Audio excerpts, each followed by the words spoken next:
This is podcast number 11 of the Be Life podcast. We're coming to you live from the studios of Canton Nazarene Church in Canton, Ohio. I'm Joe Palmisano, again joined by Josh Potts, who is a former children's minister here at Canton Nazarene and member of the staff and very wise young man. And we're glad that he's back for another week or for another lesson that we have. And we're also joined, really honored. I appreciate you coming, Brandon. But we're joined by Brandon Richards. And Brandon is a young man who, in his short time of life, has probably lived more than most people do in the 60, 70-year-olds. And we are so grateful that Brandon was able to be with us today. He's lived a life that has been an adventure, I'd say. I wanted to get into your life, and I wanted to let you tell the story instead of talking about it. But I do want to tell the listeners this.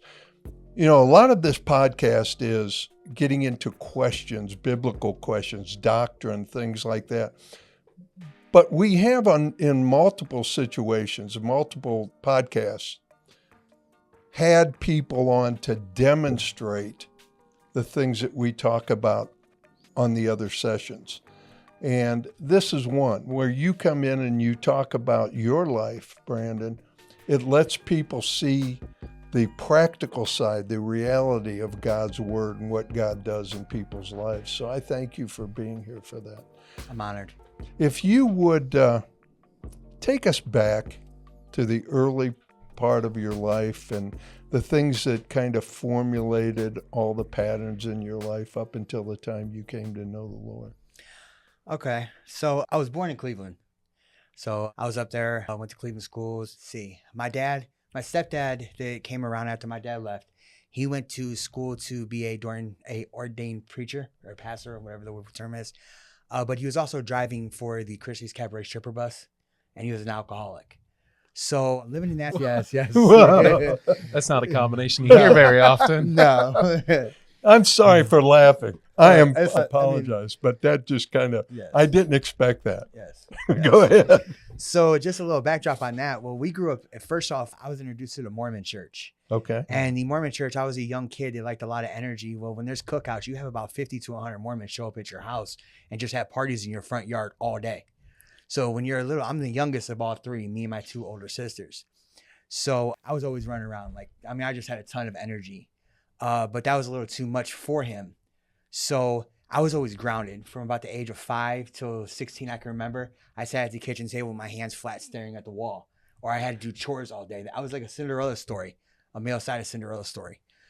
So, your mind runs wild, real imaginative. You're listening to the TV. It's in another room. You start playing your own movies in your head. You know what I mean? So I ended up living in a whole different universe than I would be sitting in place. I was able to picture the movie that's going on, but that wasn't the real movie. I would take a nap, make my own movies in my head. Wow. Because you got to think about a 8-year-old kid sitting there all day staring at the wall. So I lived my life a lot like that. And then it was a lot of the emotional, the mental, and some physical abuse. But since I was a younger brother out of everybody, I would make sure I did some of the bad things to keep it on me. Became very protective of women. And you'll find this later on as it goes. I went from Cleveland schools. So there was only, me and my sister and one other one that was white kids in the whole school. I was a little ghetto white boy. So they took me over to the suburbs. And Garfield Heights at the time wasn't they didn't really appreciate that back then. So I even had principals saying, "Mister, I'm from Cleveland. Come on, you're going to detention." So I was getting a lot of that mental abuse at school too. They didn't like us, It became a pattern. It became this pattern. Yeah, it became like you get so self-drawn that you just drift away from everybody. You don't have no friends. You're picked on all the time, but this is all you know. How did you feel about yourself right then? Back then, I didn't know what it was, but I was real depressed. I was real angry all the time. I was actually in anger management classes. I was scared of everything. I didn't have no friends, so I didn't know how to socialize with people. I didn't know how to do any of that. I wasn't allowed to have friends. So I couldn't socialize with people. So I didn't know what it was. My daily routine was chores, sleep, 8 hours of sleep only, sleep, sit at the kitchen table and listen, and that's it. So that was pretty much, I mean, I was just asking for a cup of water until I was 16, 17 years old.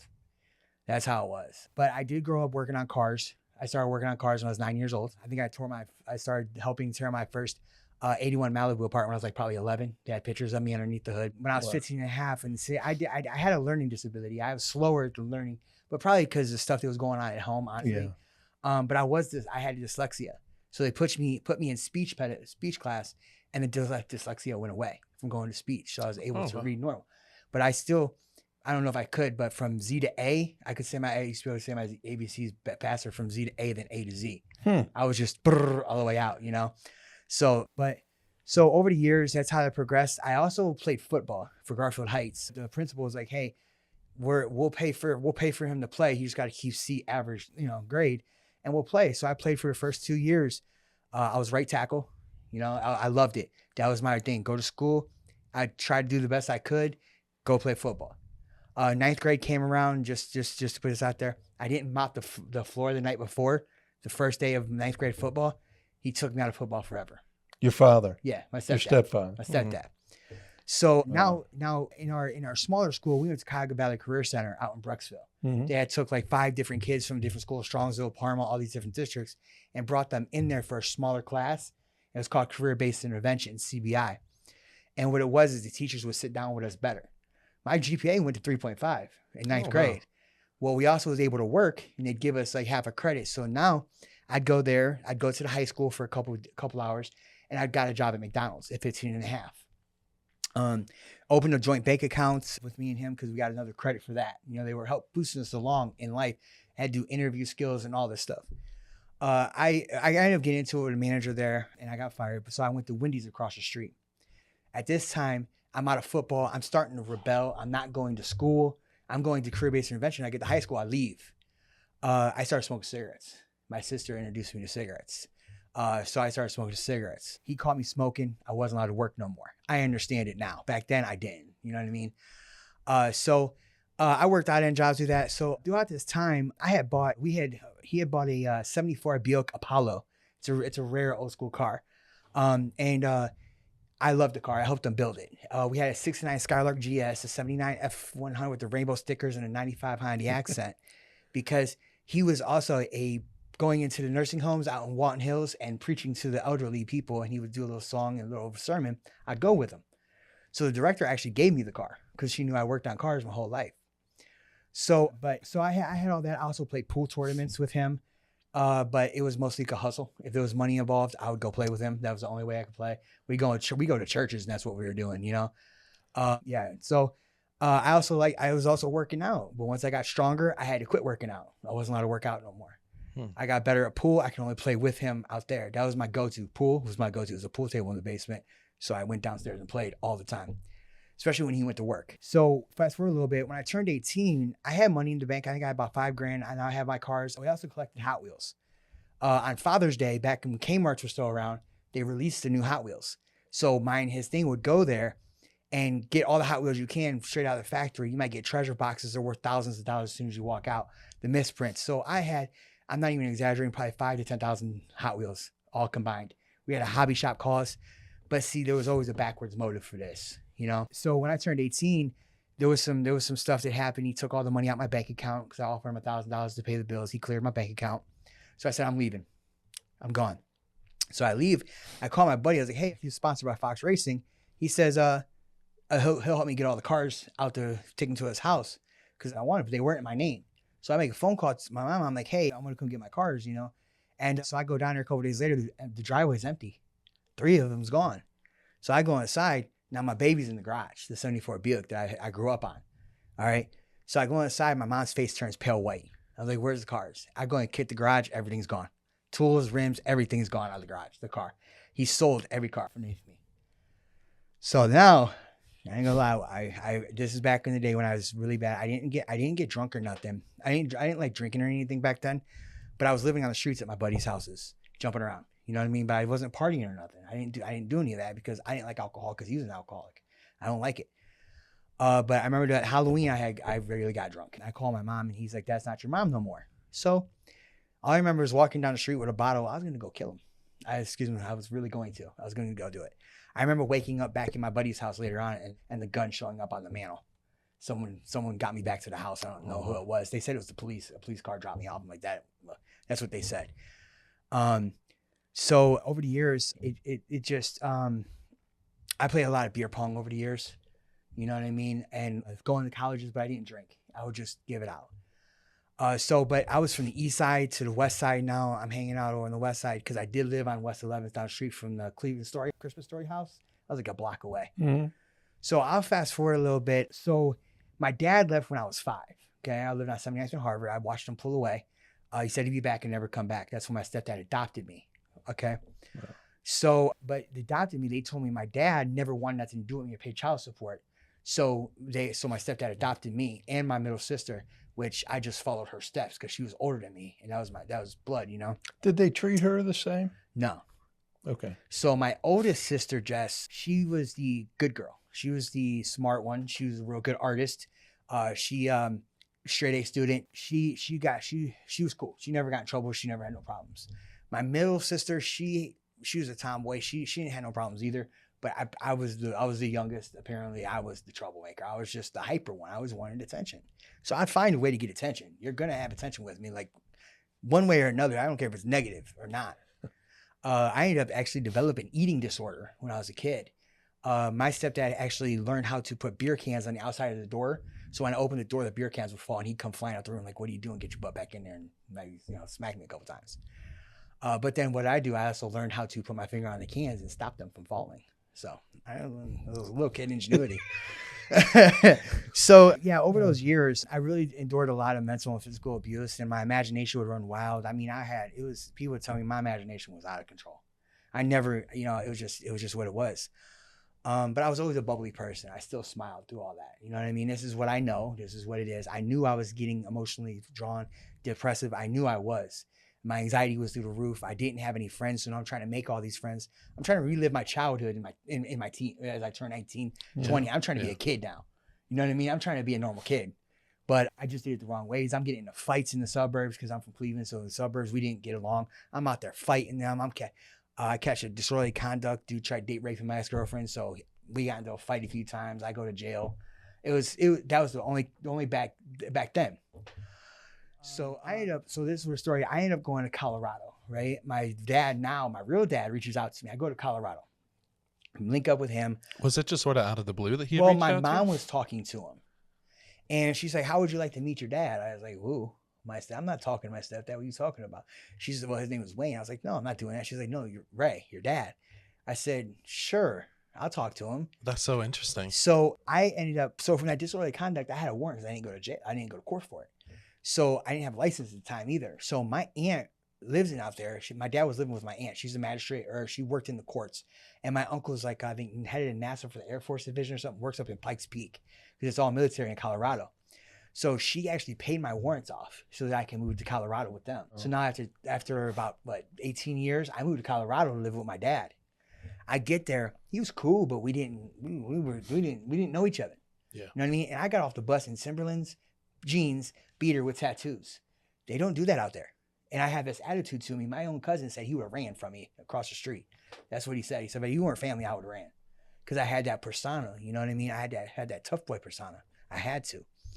So I'm living out there, and I ended up working at McDonald's, and some strange way, I ended up now bouncing at a military bar. I'm bouncing military. I'm seeing some pretty, they're pretty wild out there. And this is, so I'm on the phone with my mom, and I'm checking IDs, and I hear a girl behind me say, "You got a loida?" A little British accent. I turn around like, "Mom, I gotta go." Heaven forbid, not even 2, 3, well, it was about a month later, she becomes my wife. But she leaves 3 days after we get married and has never been back. So this is 14 years now. And it took about a month after she left to say, "I'm not coming back. I'm sorry." So I just, that tore me apart. I actually got into coke and crack for about a month out there in Colorado. And I woke up one day to a grand theft charge, but I got it down to a theft, but I didn't go to court. I quit smoking crack, but I just didn't go to court. I'm homeless now out in Colorado. My aunt and them ain't helping me because they know that I went down the wrong road. Well, I go to sleep at the shelter. I wake up to the police. My aunt called the police on me because she wanted to send me back to Ohio. But she lived in the courts. She worked in the courts. She like integrity. She couldn't do it for her integrity. So I got arrested and I sat 30 days in jail out there in the county, and I got sent back to Cleveland. Probably not the best thing that ever happened to me, to come back. I was sober. I didn't do anything. That was my little 30-day binge of crack back then. I came back to Ohio. I'm still jumping around on the streets. I get right back into the beer pong games. I get right back into where I was at, but I still wasn't drinking or doing nothing. I didn't get high or nothing. I was working. So I ended up meeting this chick. She had a baby already. Okay. And a month into it, she said she's 2 months pregnant. I said, I got that one. I guess I'll be here for that one too. I want to be a dad, cool. I'm little. I don't even know no different. So we ended up splitting up. I moved to PA to my sister. She's the one that drew. She lives in Erie, PA. And then I moved to West Virginia to my aunt's house. And I got a phone call saying that she had my baby. I'm like, what? So I get a car. We're not going to talk how that happened, but I drove the car up to Cleveland. How'd you get the car? Okay, so I'm not going to tell you where I worked, but I ripped off the cash register. So if somebody come in with a $20 bill, I would give them back $18. You know what I mean? I would get so at the end of the day, it added up the money, and I would just take that, and nobody know the difference. The criminal mindset. So I ended up getting the car. I drove her back to Cleveland on Big Tish's plates. One thing is coming. Forgive me. Yeah. One thing is coming in my mind. You're really a sharp young man. Yeah, I used the wrong things back then. Yeah, but you're sharp. Yeah. That's all. I just wanted to say. That's okay. I appreciate it. So I don't like trying to get too much into the details. No, go ahead. Of the negative things. Okay, so I got back up here and I went to the house and I said, "Hey, you know what's up?" She said, "No, it's not your child." Well, she had already gave her up for a closed adoption, right, and named her. And so later on, it was about so I disappeared. So about 2 years later, I get a phone call from her dad. "You want to meet me at a bar?" I'm like, on Harvard Inn in Cleveland. I'm like, I don't drink, but sure, I'll show up. So this is 2 years later. He's like, "You want to move back in?" I said, "What? This is 2 years later. I'm not moving in with her." He's like, "No, we kicked her out. We want you to move back in because they loved me. They like her family was cool with me." It's 2 years after I had seen them before. So I moved back in. She shows up like out of the blue one day, and we start rekindling things. Okay, because Sammy, I go to see her first kid, grabbed me a hug and wouldn't let go of me after 2 years. So of course I melt. She remembers me, and she was only probably 9 months old when I left, maybe 10. So we're driving down the road one day going to work, and she stops the car and pulls over, starts crying, hands me pictures of a blonde-haired, blue-eyed, big-head baby girl, and says, "It's your daughter." I'm like, she's like, "I didn't think you'd be a good dad." At that point in time, I lost it. I didn't know what to do. I cried. I was bawling, but I still took a step back because I don't know the truth. You know what I mean? I don't know. I've been told this whole time, but then I find out she's in a better place. She's in some mansion in Columbus or something. I'm not even 100% sure, but everything's good. So me and her kept kindling everything. Some other transpired things happened with her father in the house, getting high, stealing the car. And we had to move in. The dude that she was with, which was my best friend since the 4th grade, that she's pregnant by now, moved him in the house. So now it's us three living in the basement and trying to help support this house. It was really, really, really weird. So then we ended up having to get an apartment together. So it was kind of like a nighttime boyfriend. He was her nighttime, I was her daytime boyfriend. But with my resentment towards you, bro, you're my boy since the 4th grade. You're not supposed to be with her. That was my kid. I was raised. No, we're not doing that. Of course, I let it happen until me and him started working together. Well, me and him kind of got close again. So now I didn't know. I started feeling bad. The emotions, I shouldn't be doing this. I shouldn't do this. This is wrong. You know what's is your first question when you hear that, how'd you know? How did you know? Was this God tugging at you already? So because how did you know that? How'd you start feeling bad that it wasn't right? Bro code. Why did I let a girl get in the middle of us? You know what I mean? Bro code. Bro code. That's what it was. Bro code. Like, that's my bro. You know what I mean? You can't say, you know. So at this time, I really didn't know, but it'll sum it up at the end when I talk about that. All right, good deal. Okay. So I'm sorry. You're fine. So I ended up having to tell her it was done. We can't do this no more. So I went and moved. I ain't seen her for a long time. Then I'm living in Cleveland. I meet a girl in the suburbs. She's got 3 kids. She's got a nice house, 2 cars, working in a nursing home. I'm from the streets. I'm a womanizer by now because I've already been played. I've never had a girl that hasn't cheated on me. I've never been not mentally abused by some or emotionally from a female. So I don't even know. So now I'm going to do it to her. So I go to North Olmsted and I start living in this woman's house. She's 7 years older than me. She got kids. She's low. She's good. I'm there. So anyways, shortly after, I ended up working 2 jobs. I was working at a Sunoco and I was a log dog. I was working for a tree service out of Springfield. We'd come up to Cleveland and stay in the hotels. So I would run ropes. I'd put 250-pound logs on each one of my shoulders and walk across football fields, no problem. They called me the bull because I was there. I was strong. I prided myself on my strength. I was carrying 2-3 bundles of shingles up ladders, no problems running across pitches. The pitch would crack. And they're like, stop doing that. I just keep going. You know, I wouldn't listen. So I really prided myself on my strength. That was who I was. I was strong. I wasn't very smart, but I was strong. So that was all good. We ended up getting a 5-bedroom house. I ended up getting a 96 Pearl White Cadillac. It was beautiful, STS. She was still working in a nursing home. We had a 5-bedroom house. The kids had their playroom. Everything was good. Life was good. So November 3rd, my buddy called me. He said, hey, I just started working at a government paid job at Harbor Freight up in North Olmsted. He said, hey, buddy, would you come work with me? 3 hours, I'll pay you $75. She's telling me no. She's like, don't go, Brandon. We don't need it. I'm like, no, we need the extra money. I'm going to go. So I get there. It was about 1 o'clock. By 3:30, I was on the ground. So, and the reason why I say it is because I went to the truck and he said he had a cold. He needed the roof tore off.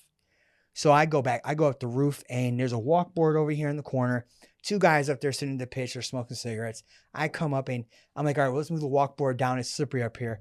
So I went to go clear the shingles. As I kick, I start sliding. So as I start sliding, there's nothing to punch through. I can't get through the wood. I can't get through nothing. So I flip on my stomach thinking, okay, if I grab the gutter, I'll just hang drop. It's going to hurt. I'm 2.5 stories up. It's going to hurt, but it's not going to be that bad. I'll be all right. Well, you know, the gutter just had to be full of shingles. So I slid off of the roof instead. So I'm building speed. I think it's about 16 foot. I slid, flew 2.5 stories onto the concrete. So as I fell, all I remember is just a blackout. I remember my whole right side of my body was numb. I couldn't breathe, blood pouring out my mouth. I didn't know anything was going on. So I went to reach him. My phone was in my left pocket, so I was able to get in there. And dude runs over and he grabs my phone. He said, no, you're not allowed to call the ambulance. You're fine. Get up. So I'm in and out of it. So all I do is say, give me my phone. I'm trying to call my girl. So I called her. She didn't believe me. Next thing I remember is the ambulance trying to put me onto a thing because I blacked out. I don't remember much. I remember getting in the Cleveland ambulance because you can't sleep because they can't get no IV in me because I'm so mangled is what they said. I'm quoting what they said. He's so mangled we can't get nothing in him. So I'm driving Cleveland streets, West Side streets in potholes the size of fit a car in an ambulance screaming Bloody Mary to the hospital. You can't pass out from that. So I get there. They get me on my back. They hang these weights, like the little Egyptian things you pull out, you know, those things that get tighter. Yeah. So they hang your arm up right here. My arm was back here behind my arm. So they hung weights and you could watch the hand come out and just squeeze. It was intense. So they had gave me enough, I guess, narcotics in there to knock out a horse. So once they got my wrist back on, they told me a couple hours later, they said, if you can get up and we'll let you go home. So my arm's crooked, bent. So when I went to go, the doctors and everything left. The girl I was with, she tried to stand me up. I screamed Bloody Mary through the hospital. I couldn't breathe. It was over with. There was nothing. They all come running there thinking I'm dying. They did an MRI. That's when they found out that I fractured both sides of my pelvic bone too. So now I got both sides plus a lumbar sprain, lower lumbar sprain, which those muscles are all connected in that area. So they said, you're not going home. So they put me upstairs and the guy that I was working for came in there and handed me $7, said, get yourself a pack of cigarettes. At least you'll get some good drugs. At this time, I didn't even know what really opiates was. I've heard of them, but I never did them, you know? So as the time progressed, within a matter of, I think it was probably about 3 weeks, I lost the house, lost the car. The kids went to go live with the grandfather. I'm getting chubby. I don't want to have any intercourse with her, no intimacy, no nothing. I withdrawn. I'm nothing but eating. I'm sleeping in a hotel. So I'm withdrawing. The kids are staying over there. They're not able to come to the hotel. I'm just being a total mean. I'm just being mean. One day, this is, I guess, how this whole transpired is he didn't even have a real company, but he had a name on Facebook. How much I'll pay you? I didn't think I could do anything about it. I'm depressed. I can't get nowhere. So I went to Taco Bell. This is crazy, right? So I went to Taco Bell and I ordered Taco Bell. I broke a tooth. Now remember, I did break 2 of my teeth when I fell because my tongue ring went sideways and shattered them. So I'm like, I'm gonna sue Taco Bell. This is my thinking. Well, I'm glad that I did that. You know what I mean? Because and I'm gonna and I guess yes, this is when God was nudging at my heart about that. I'll go ahead and throw that in there. I guess there was things leading me into this direction, but I didn't know what it was. Because I called a lawyer about to sue this, and I ended up contacting these lawyers. And he said, "You're not working. You fell? Are you working scrap?" I said, "No." Like, you got proof? I said, "Well, I got a Facebook and this and that." They said, "We're gonna send an investigator out." A month later, I started getting paid. They offered insurance. They denied it. They started paying me. So now I'm on the state. So now this is in 2015. But I'm getting prescribed so many narcotics, so many Percocets, right? I'm getting about 180 Perc 10s a month. That's a lot, right? I don't know what addiction is at this time. All I know is I'm just doing them, and they're making me feel good. I don't feel nothing. I don't feel no pain. The thing is she started doing them with me, okay? So we're addicts, all right? But with the mental illness, the depression, anxiety, and all these things that are happening, they declared me PTSD, anxiety, depression. And then I got all these injuries still. I'm going through therapies. I lost everything. Now we're sleeping in a van, just driving around, finding places to sleep. So it came to pain management one day, and they said, "We're cutting you off the pain pills. You've been on too long. You have a chronic pain syndrome," which is your mind tells you you're in pain constantly, even though you're not. Like, that's real? I Googled it. It was real.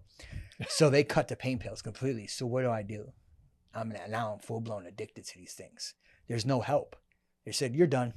So when I walked out, I started having to buy them. Well, as I started buying them, I couldn't afford them. We started living in a hotel. Again, she started being manager at UDF. A buddy of mine from the tree company showed up, and he had a little sick. I can't get out of bed. He puts this little line out and he does it. And I'm like, "What's that?" He said, "Oh, here, this ain't gonna bother you. It's heroin." Within a month, we started shooting it. A lot of it. Back into the streets. Okay. So you know how it's just going to keep progressing. Now I know what addiction is, but I'm so lost in it. There's no pulling me out of this. There's nothing pulling me out of this. I don't know how I didn't die these times ever. I've never OD'd. Never been to rehab. Never OD'd. Wow. So I ended up going to Lorain County to try to break free of everything. I'm like, "Oh, I'm just going to change everybody. I'm just going to go quit." It didn't. About 4 months into that, it took me a couple years to admit this, but I will admit this live now because this is probably the fifth time I've done this, so you guys are here. So I went to sleep for a few days, and I woke up to this girl from Cleveland. She wanted to she had some heroin she wanted to sell. I said, "Okay, bring it on out." I ain't had no money. I was gonna take it and bounce, okay? So they drive out here. I walk down the street. I get in the truck, and as soon as I set mine down, I get pinned in the center console. There's 3 people in the truck, okay? The girl, the old driver, and the dude here. I get pinned. As soon as I get pinned, this dude punches me in the side of the face. She turns around, kicks me in the side of my face. I black out. I pull my knife out. I click it, and I push off. As I push off, I hear "call the police," and the door clicked. I'm like, I'm gone. My phone, my wallet's gone. I jump out the truck. I run down. I feel blood pouring down the side of my leg. Well, that's when I realized that I cut my finger almost all the way off. So as I go inside, I lived on a main street. I'm in the bathroom. I'm trying to get this blood off. The car broke down in Cleveland, so I can't go to the hospital. The girl that I was with called the ambulance. Well, as soon as I walk to the front of the house, I see the main street. I see all these flashlights hit my house. I'm like, "What did you do?" So in my head, I'm like, okay, nothing happened. I was coming back to the store. Somebody tried to rob me. I grabbed a knife. I cut myself. That's what I was going to tell them. So they came in there, a lot of them. They had told them that. I go to the hospital. They swarm the hospital room, and I tell them the story again, word for word. And they're like, "Well, that's a lie because we dealt with the people in the black truck." I said, "What are you talking about?" "She's being life flighted in critical condition. I stabbed her in the neck and put her down her arm, and I stabbed him in the chest." I'm like, I went crazy. For one, I don't hurt women. I don't do that. Bro. That's just not me. That was the biggest part. Him, okay, at that time it was whatever. But I went crazy. I started throwing blood all over the place. I put the towel over my face. They tried to say trying to kill myself, all these things. So I told him to leave, and I told him the truth. I said, "Look, it was a botched robbery on their end." I said on their end because they did try. I didn't say I was trying because I'm not going to tell them that. They booked me in on 2 counts of felonious assault and 2 counts of rob at the time. They tried to get me with attempted murder on her. About 4 months later, the lawyer comes to me and says, "How about we get you probation?" I said, "What?" He said, "Yeah, she's not coming. She's not answering her phone, but she's wanted for drug trafficking in Cuyahoga County. So if they find her, they'll testify against you." I said, "Run it." I didn't listen. They let me out. I went right back to the same girl, to the same drug. I ended up doing my last 26 months in prison in Grafton Correctional Institute after I did CBCF in Lorraine, Medina. for 5.5 months. So in 21, I got out. I was working. I was doing okay. But see, when you're locked up, anybody who's been locked up for periods of time, it's like a pause button. Life is paused. You're in a room. Your brain's concealed. Everything is here. You don't have to smoke cigarettes. You don't have to do nothing. Everything is concealed. You're controlled. The addictions for me just vanished. As soon as I go to jail, they vanish. I might have a little dope stick and that was it. I would just buy a cigarette. I would never crave it. None of that. But as soon as I hit the play button, when I walked out of Harbor Lights up in Cleveland, the whole world came crashing down on me. The whole world. All the depression from the accident, all the problems of the relationships come crushing down on me. I experienced what methamphetamines was, which was $1,800 of methamphetamine in 1 week that I shot about first week ever. I texted my PO and I said, my pro, I was like, come get me, man. He's like, I'm not going to come get you. I told him what I was doing. I was like, I can't leave. This is where I'm at. Here's the address. Come get me. He said, show back at Harbor Lights. So I go there. He says, well, you can't leave all night. Just go get some sleep. Go back to work. Don't do it again. A week later, I do it again for 3 days. They put me in there for 4 months. I leave. And that's when I came to Canton. I came down here. This is when things started getting a little bit twisted. And I'll tell you how this is when I feel now I believe that God started intervening in some way of a spirit or something. I used to think I was on a movie.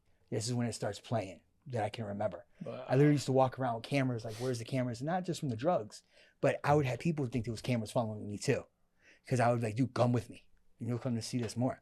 So this is the start of the deliverance. Real quick before you get into that, when you spent that time locked up, I mean, this story that you're telling is like, I'm trying to keep track of where you're at, I'm sorry. No. And there's so much, like Joe was saying, you've lived a very full life. You've had all these experiences and you had all this going on, all these personal things that you're working through. And at no point am I ever hearing, and so like I met with a therapist and I worked through this thing. Like, it seems like these things are just compounding. Like they're all adding up. Yeah. When you were locked up, was there any sort of, during that pause button, did you feel like you took any steps towards processing any of it? So there was a thing called therapeutic community. It's Stepping Stones, and it was in Grafton Correctional. I'm not supposed to go over there with a felonious assault from stabbing some people right when I get over into Lorraine Correctional. Well, there was a blizzard that day, and Noble couldn't come in and they were having an audit. So they picked 18 random people from Lorraine Correctional and packed them up and drove them across the street, and I was one of them. Which right then and there, I was like, I'm in an honors camp, a lifers camp. There's no way I'm ruining this. I don't like, if somebody said we love to go to prison, they would say I love to go to Grafton because it's an honors camp. It's a lifers. Like you have to work your way up there. I got straight into there. There's another time that I didn't know God at the time, but I feel like he was working on me at this time. He was guiding me in these paths. I did a thing called therapeutic community, and it was 365 days, 7 days a week. 24 hours. It was a program. We held ourselves accountable. We was in there where we had to write each other up for disrespecting each other. You would write me up, but you're another inmate. But we had to hold each other accountable. It was a little city inside of jail. Yeah, that sounds like an it was incredible intense. Program. They would put you in a room when you get into third phase, and it's called confrontation, conversation, commitment, and closure. So what they did is me and peers that I've been in this program with for at least about 7 months, they see me. I think I'm normal. Everything that I do is normal to me. Yeah. Because everything you do is normal to you. I might think you're weird, but it's our perception of each other. You know what I mean? I'm not saying you're weird. Well, maybe. No, I am. Yeah, it's better than you're weird than normal. Just trust me. So now I think I'm normal. So everything that I do is normal. Everything to me, because I've lived this my whole life. This is my routine. This is the way I am. So what they do is they set you in the middle and they put all your peers around you and the counselors are in there. And what they do is they confront you on your behaviors that you don't see. Oh, wow. Your disrespectful behaviors that you just think is normal, or your hygiene. Maybe somebody has bad hygiene or just something's a joke. They will confront you. And then what they do is as confrontation. So conversation is they stop. And the person will talk. I bawled. I got all the way down to my dad. I got all the way back to the day. So you ever see Boot Camp, the movie? Yeah. Okay, you see how they put him in the room and they attack and then they beat him down, then they build him up? It's the same thing as that. That movie is a representation of that area, is the same representation of that. So then you get that conversation, then you do different commitments where they have to write ghost letters, and then closure is when they give them a positive affirmation and build them back up. And then you go about your business, and then you have to do all that before you leave. You went through that? Yeah, I went cadre, and then they shut it down for COVID. Okay. Yeah. So when did you then come to Canton? I came to Canton May 15th of 2021. Okay. And the story of how I came to Canton, I was walking down Lorraine in Cleveland, and I was pinging Wi-Fi off all of everything. And I'm on the phone with this girl that I knew down here, and I was like, yeah, I gotta get out of Cleveland. I got nothing. I have no place to live. And she's like, well, the bus is only $13. I don't have that. So as I'm walking past McDonald's, and I'll picture this, I'm walking past McDonald's. I look to the left. It's dark. It's probably about 1 o'clock at night, and there's this something sticking up out of the grass. I'm like, ooh, what's that? I walk over. It's a $50 bill sitting in the grass. I'm looking around like, who put this here? Because it's set up perfectly, just like that. I'm like, who put this here? So I'm on the phone. I'm like, this can't be real. So I go to get to the store behind me, a little corner store, to get a charger. It was real. Guess what? I had the money for the bus to come down here. I bought a brand new T-shirt and everything. I was so excited. I was so happy. I'm like, I'm getting out of Cleveland. I'm going to Canton to live. Well, it wasn't really the right thing to do. I believe I was led by, now that I go look back, I believe God or the Spirit was leading me to get me away from that situation. But now that I came down here, I did the wrong thing. Because I come down here ripping and running, started selling drugs. 2 weeks later, I got locked back up for my parole hold. They took me up to Cats in Cleveland. I ran 2 weeks later. Then I ran. Then I came back. You down ran, here. you mean you escaped? I left. You just walk right out the door, Cats. Oh, okay. It's an open door. Like, they don't even pay attention. Just walk right out the door. It's not a rehab. It's just a behavioral facility. I've only been in behavioral facilities, right? So I leave. I come back down here. 2 weeks later, I get locked back up again. Wrong place, wrong time. Now I go to CBCF in Cleveland. I do the whole time, but a week before my thinking, I decide to come down here, right? Again. I come down here a week before I'm supposed to get out, and I never went back. I caught an F2 escape because I was on parole. So now I'm ripping and running. I was involved in multiple other things that had got thrown out. So now, in this period of time, I had got released out of jail in 22. In the beginning, was it the beginning of 22? Yeah, 22. And I come down here, and I was at a house, and this dude took off on me with a baseball bat, shattered my arm, all the way down my arm, beat me all the way down my leg. For what reason? You know, when we do stupid things, and there was drug deals involved behind that, and he thought I was at fault. I thought he was at fault, but we were still like brothers. We were sharing clothes. We were living in the same house. One day I just walked in, and he just took off on me with a baseball bat, shattered all the way down my arm, beat me all the way down my side. I went all the way across the room, glass everywhere. The owner of the house grabbed the baseball bat out of his hand, but he ran and grabbed a machete and said, I'm going to kill him. So all I see is this machete coming at me, and I stop, and I'm screaming like, D, no. Well, the owner grabbed the machete out of his hand, so he just continues to keep stomping me out with a pair of Timbs on while I'm already beat all the way down. He drags me to the stairs, and he says, get downstairs. So I was going to go towards the door, but I was scared to go towards the door. So I try to stand up. I can't stand up. He pushes me downstairs like, you're good. Now I go down a whole flare of flight. I lay downstairs. It got so bad that he came up to me and he sat down in front of me. I had to get a broken TV, put it there, prop my arm on it because it was shattered. There was nothing there.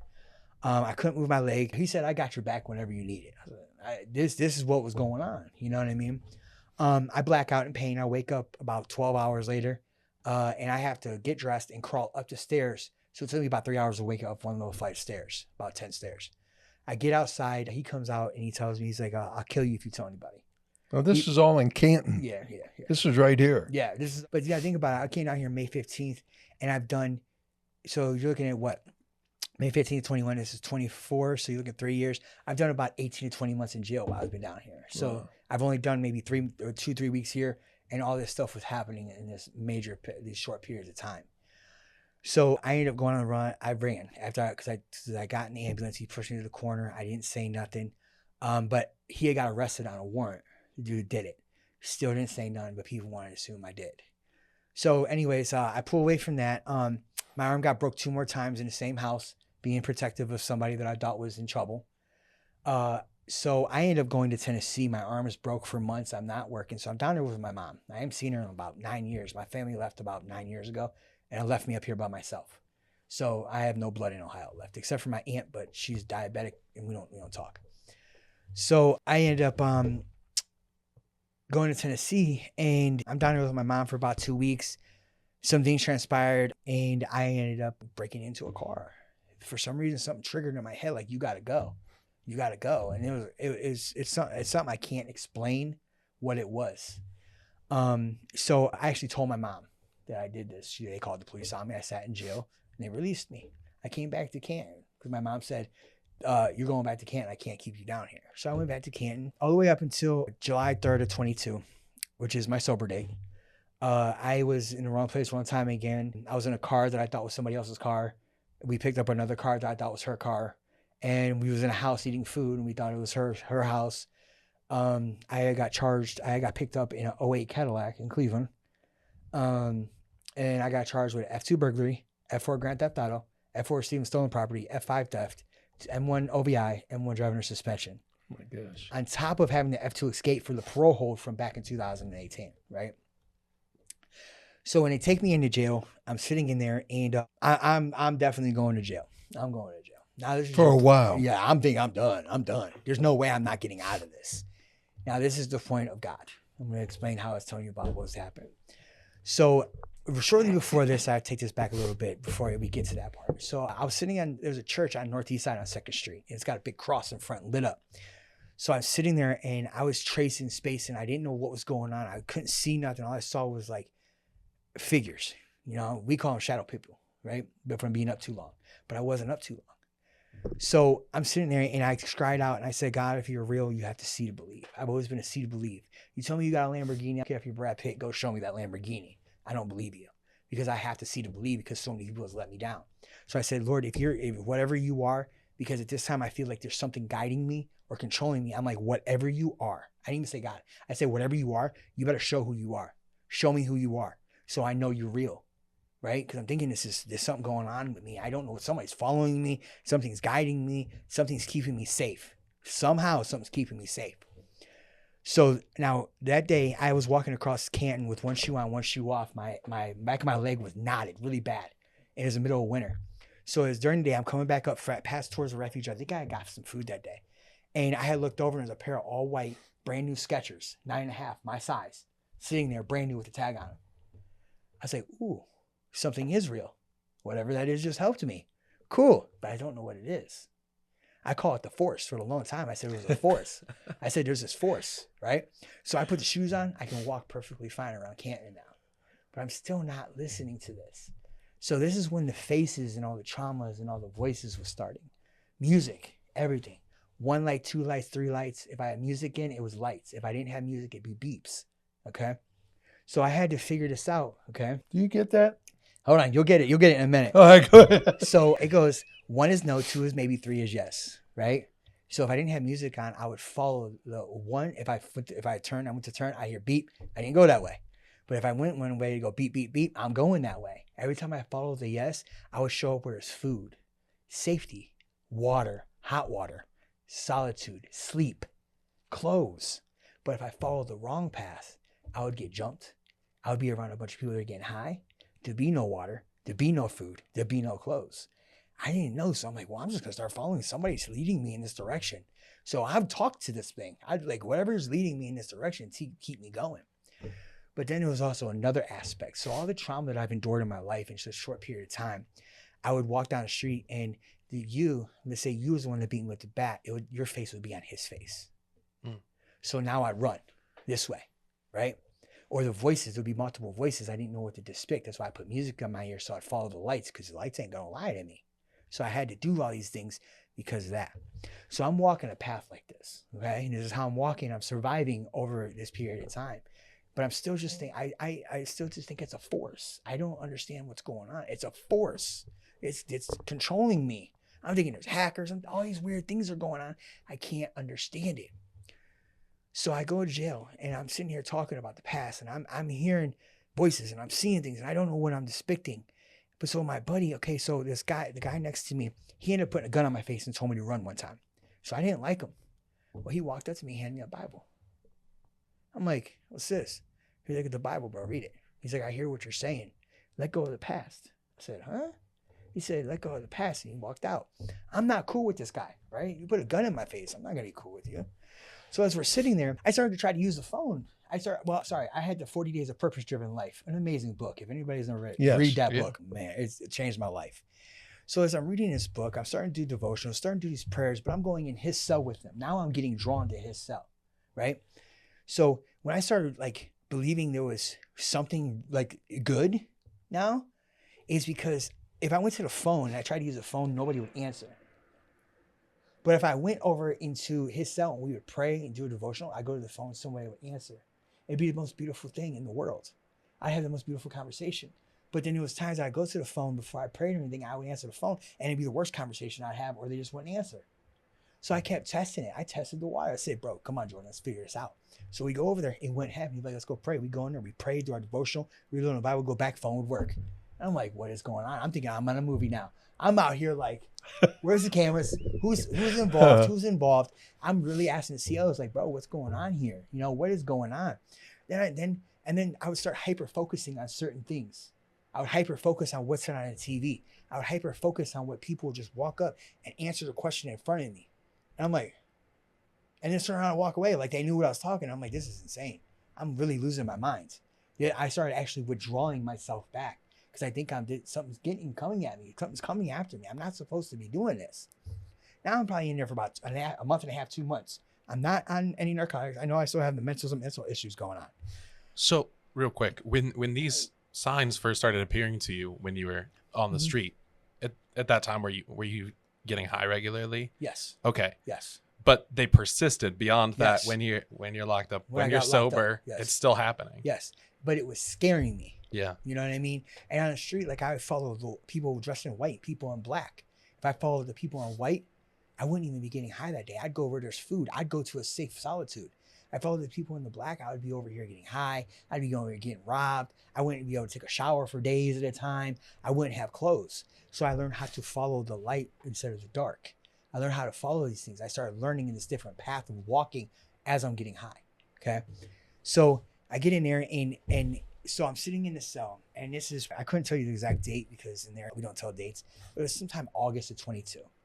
Me and him's talking on the bed. A buddy Mike comes in, he's newer, he sits down, they start talking. I've got this, wow, remember how I had voices in my head? Mm-hmm. Well, one overpowered everything. I said, do it. I said, what? Do it. And as soon as that happened, the light got brighter, the TV got quieter, everybody moved from the cells, right? And he starts talking to him. I said, okay, God, save me. Thank you, Jesus. That's all I said. That's all I said. As that happened, I started smiling. I was so happy. Like I get, look, you see that? Yeah. That's a real life situation. And he started crying. The one that gave me the Bible that held a gun in my face, and now I love him. He's my brother. He started crying out of the blue for no reason. Dude's looking at us like, what's going on? Why are you laughing? Him crying. He got down and started talking some weird language. I don't even know what's going on. I'm like, okay, now that's creepy, bro. What are you doing? But so now I'm believing there's a power greater than me. There's something out here. I'm believing that this dude is telling me the truth. Because every time he looked at me, he had this glow in his eye. He turned sideways, had his glow. I'm like, that's not you talking to me, bro. What is talking to me? I start talking to that. I start talking to whatever's guiding. I don't know what the spirit is. I don't know what any of this is. So about a month goes by. Everything's still happening, but everybody keeps coming by. TV talks about giving up the past. This person says forgiveness. There's a book that says forgiveness. People talk. It was just forgiveness everywhere. Forget the past. So I'm sitting there one day in the same spot. He's sitting, and all of a sudden I got this bright light. The light got brighter through the window, and I got this word again. Do it. I said, do it. Do it. I'm like, okay, I guess I'm going to go do it. So it was like my body was possessed. I got up and I walked all the way across the thing. And when you go, there's the kiosk where you can send email messages out to people.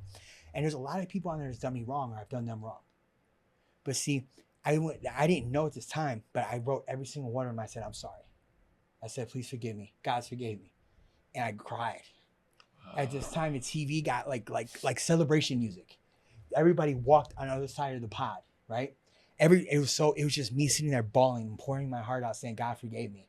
God forgive me. I forgave myself. Please forgive me. But I also wrote, I was like, I don't care if you forgive me. I said that. I said, because I asked for the forgiveness. I gave myself the forgiveness, and God gave me the forgiveness. At that point in time, the faces disappeared. The voices started fading. It was like mutes. Everything just started muting, just quiet.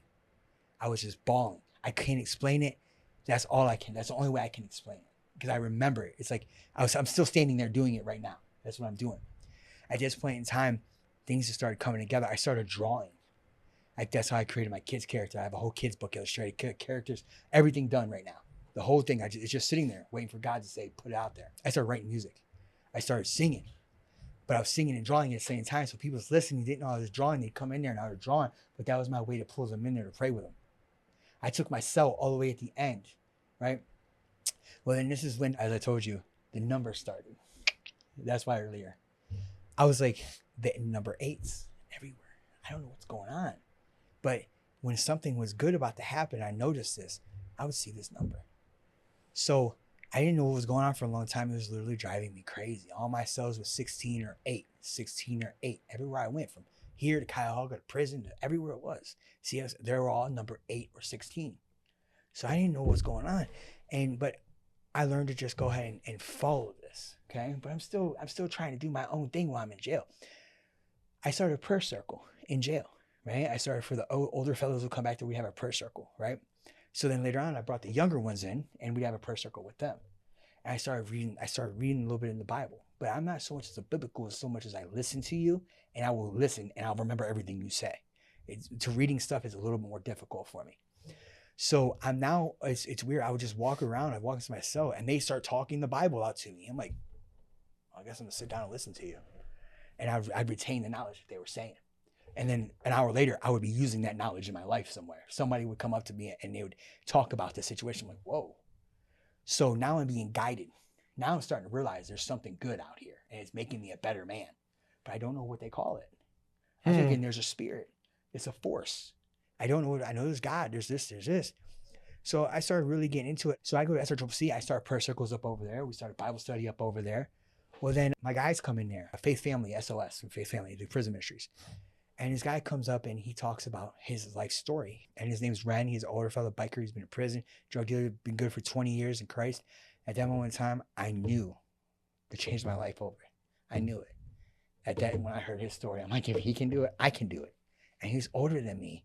And we've been through probably about the same, you know what I mean? But I can do this. I'm helping people while I'm here.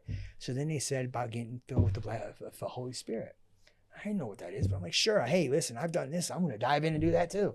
So now I'm diving all in. And from that point forward, Bible study started appearing. People coming up to me, talking to me about God. I'm praying with people. And people's calling me pastor because I'm praying with people so much. I'm like, we're not doing that. I'm just a guy. I'm here to, not preach or anything, but talk to you. I'm here to help you out in your situations. I started writing all these different things. It was beautiful things was just popping up.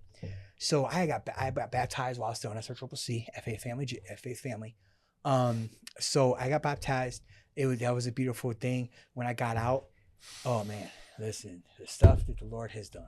Okay, I have followed a path from the sober house to being with a woman. She was a good lady. Nothing bad about her. Just didn't work out. I put myself into the refuge. I walked out with a book bag and I said, God, I had that voice that said, do it. Like when I talk about, I feel like I have a headphone in, God, and the Spirit talks to me, right? He's like, hey, you better go do this, or you better go do that. So I had got up and I went to the refuge. 2 days later, the dentist came in, right? And I had busted teeth right here. They're still a little messed up, whatever. Well, he came in there and he did his exam. I went to his office and he said, I pick 2 people a year to revamp their whole mouth implants. He's like, I choose you. 2 days after I left her. If I would never left that situation, I would have never got that blessing. So now I'm diving all in. I'm like, oh, whoa, I got to listen to this. Because I used to say, Lord, you have to show me to believe. Whatever that was, I didn't say, Lord, whatever that was, you have to show me. I started believing. There was no full-fledged, right? So now I'm in the refuge and I'm sitting here, but my criminal history, they wouldn't give me no housing. But this is my 4th time doing this in this place. So I'm like, I'm sitting right still. But what I'm going to do is I'm going to do my churches. I'm going to take people to church. I'm going to tell how good God and what God's done for me, right? I'm not so much a biblical person. I'm just a testimony of what he's done. You know what I mean? That's what I tell people. I'm like, listen, you want this? You go to somebody that has studied this. They'll be correct 100%. I can't do that because I'll tell you stories about it, but I'm going to tell you what God's done for me. And then you go talk to him and he'll tell you what it says about the Bible that God's done for me. Wow. So I'm the testimony of what God says in here. So we sit there and people are coming to me and they're like, bro, you're just a light to everybody. I'm getting a van coming from the church down to refuge to pick the whole crew up. A bunch of people to go to church. All I'm doing is just getting people to go to church. We go to Mugwig's Coffee. We're doing this. You know what I mean? So I'm sitting there and I met this lady and she said, Shantae, she says, I have an organization, reintegration organization. We have houses. Would you want to live there? I said, I don't get money yet. You know, my workers' comp after 6 years is supposed to start back up real soon.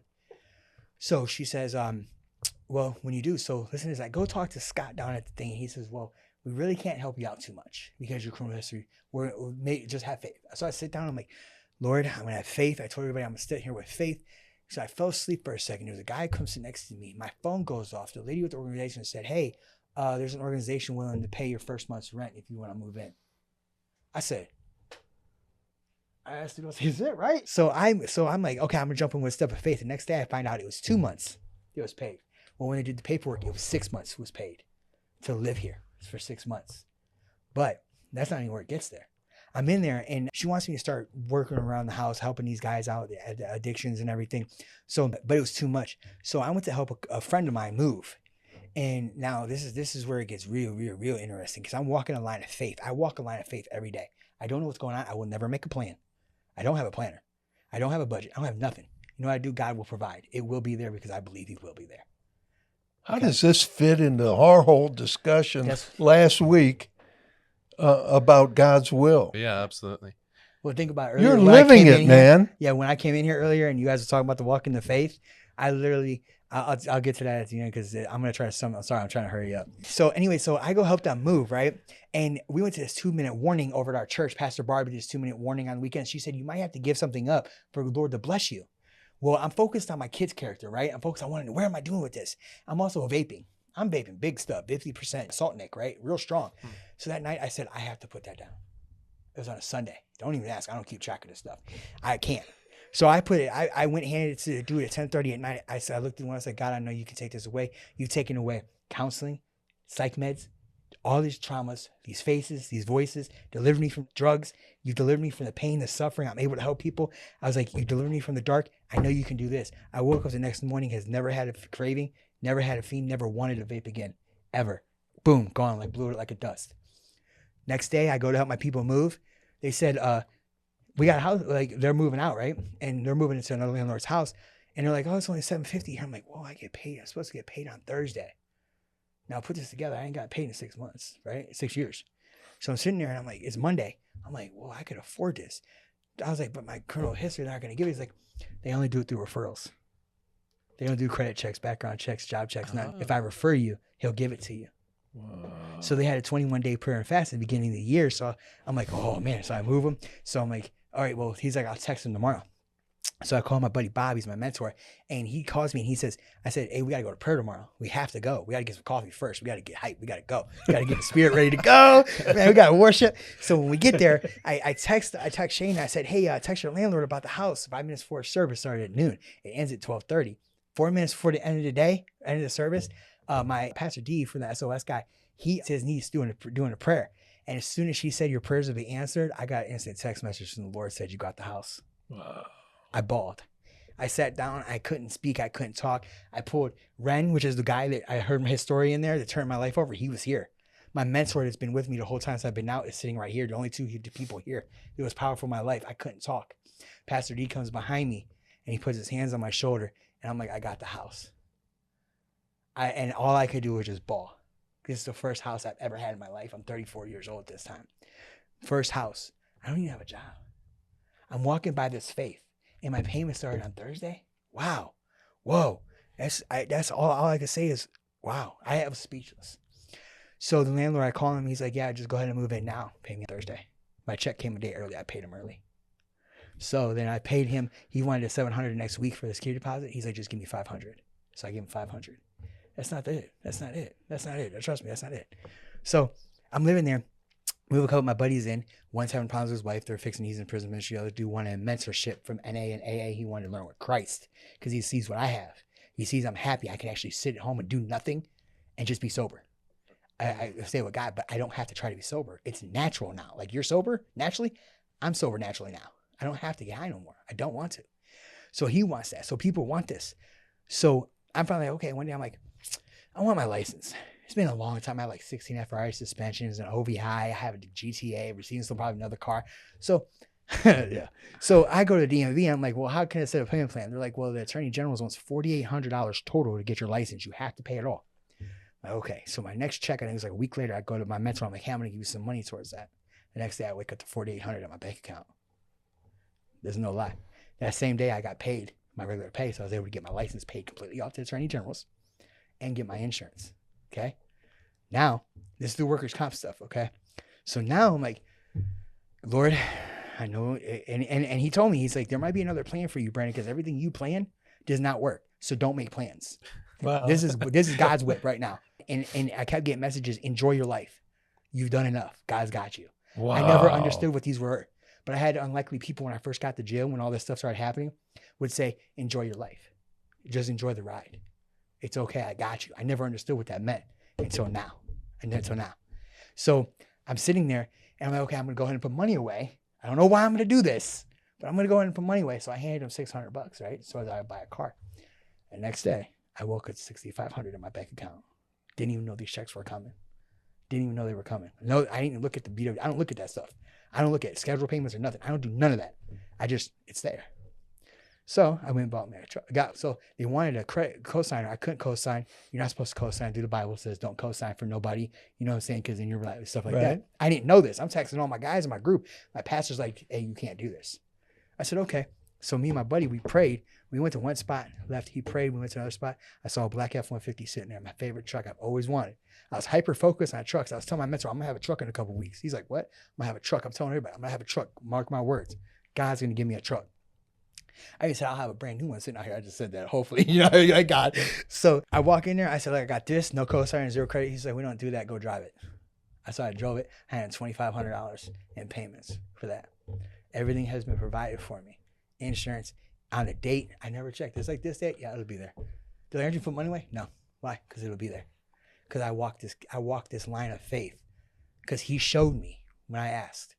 But I opened my eyes. He's like, I represent it as Paul walking in Damascus and God stopping him on the path, right? Before he went and did what he was going to do and saved him right there. I feel like I was walking my path to Damascus and God just stood there and said, hey, yeah, you're not. Here's the Spirit.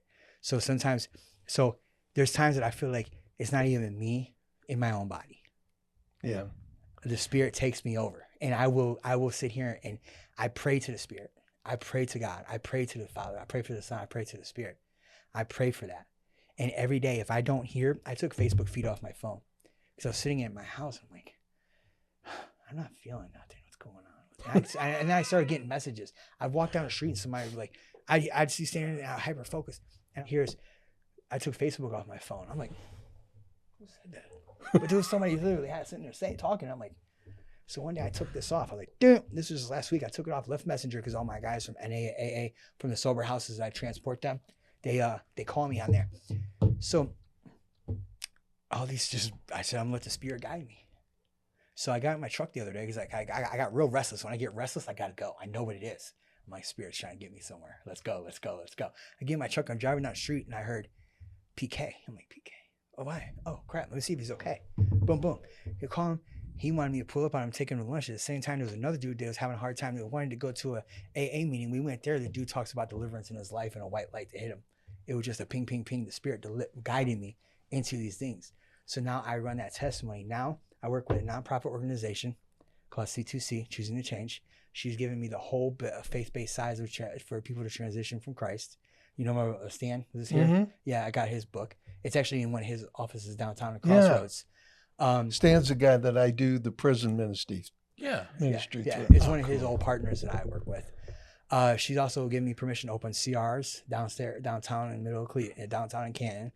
I'm getting ready to give my house that the Lord gave me to my roommate, and I'm going to move into one of her old transitional houses that I was in before, and I'm going to go there and I'm going to help her revamp that. And somebody said, well, what about your house? I said, that house is temporary. Lives are forever. Yeah. Wow. Lives are forever. So in my faith of walk, and I just saw this yesterday, is in 1 Corinthians 12, and it's talking about the gifts that you get. So that you get a gift of faith. They can give you a gift of faith, and then some get a gift of healing. I feel like I got a gift of faith that I have to tell people, like, listen, God pulled me out of meetings, NA meetings, AA meetings, and all this clinical stuff to show you the power of Him, of deliverance, and what He can do if you just full holy surrender. I surrender everything. There's not one thing in this where I surrender money, food, car, house, clothes, breath. Every single thing I've surrendered to Him. I say whatever. I tell people, like, what if that don't come? Wasn't meant to be. What if that don't come? Wasn't meant to be. Sorry, I get going. No, but dude, I'll tell you what, Brandon, and it's bizarre because now I'm running into this guy everywhere. Yeah. I mean, I get a text the other day. He's sitting with Adrian Culler Oh yeah, at that's my boy, Mudswick, buddy. who Adrian Culler, who I coached in college at Akron, Yeah. and his brother Arlen, who has been to our church. He's going through a Bible study there. Then I go to Refuge of Hope the other day, Same day. and That's same funny. day. It was like an And hour there later. he- He and walks there he in. is, and it's like, you know, I envy you. I envy you. You are everything. And I don't want to give you a big head. No. I know Listen, this I'm ain't very gonna humble. happen. I'm very I humble know with the that. Lord. Trust me. But you are everything that Christ says we should be. We just got done talking about all this surrender, about how Paul said, you want to know the will of God? You got to present your body as a living sacrifice. You got to give it all up. And then you'll know the will of God, the perfect will of God. Yes. You're living that, Brandon. I love you. You are amazing. Yeah, and the other part of it is, you come across now as one of the wisest people I have ever met.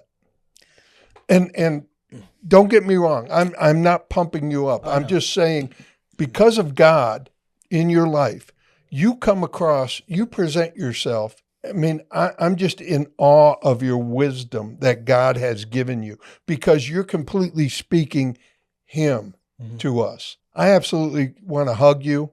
I love you. I mean, I'm amazed by you. Your story is incredible. And if you got anything to say, Josh, because I'm going to probably wrap it up. Yeah. In the last episode, we were talking about hearing the will of God, and we were talking about the different ways that us as individuals experience God. And the thing that I've learned so much as I think about that is, the more I hear from God, the more familiar that voice sounds. And it seems like, as you've been going through life, and you've been, you first heard it and you had no idea who it is. You don't have a name, you don't have a face to put to, but you just, you feel this, you call it the force. And the more you listen to it, the more God was there.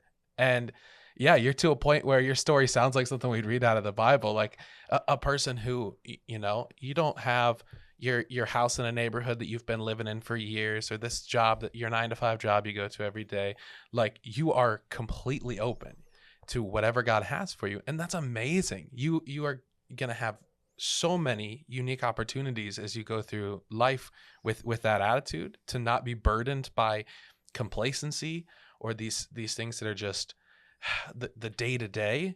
Like, you're always open for something new. Mm-hmm. And it seems like so far God is using that attitude and that surrender to do amazing things. I know I'm encouraged by hearing all that you're doing.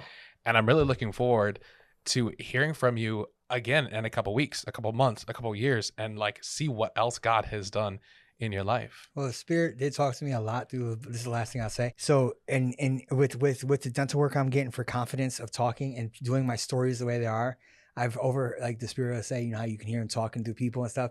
I'll be talking to millions of people and touching millions of people's souls. Wow. So I just told my guy yesterday, he's like, man, I'm jealous of you. The same thing I heard you guys talking about. I said, look, don't be jealous, bro. I'm like, you planted the seed. So if I can touch 1 million people, you touched 1,000,001. I said, that's how you look at it. Don't be jealous. You've done this. Christ did this through you. Yeah. Amen, bro. I for all of you who are watching this, we could tell you all this stuff.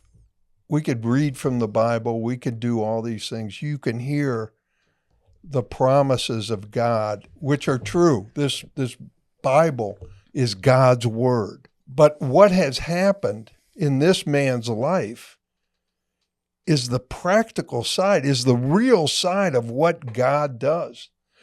That he is real, that Christ is real, that the Holy Spirit is real, and that lives can be changed. We talk about, everybody talks about politics, and you talk about this and you talk about that. Jesus is the only answer to all of it.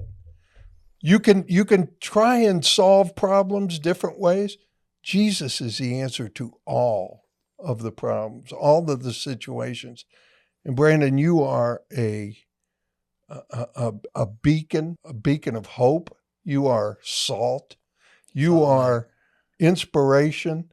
You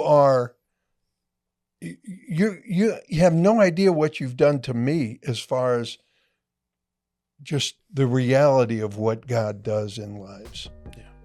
And I love you. We're here for you. all the time. I'm here for you all the time, 24 hours a day, whatever. You're in our lives, bro. This is it.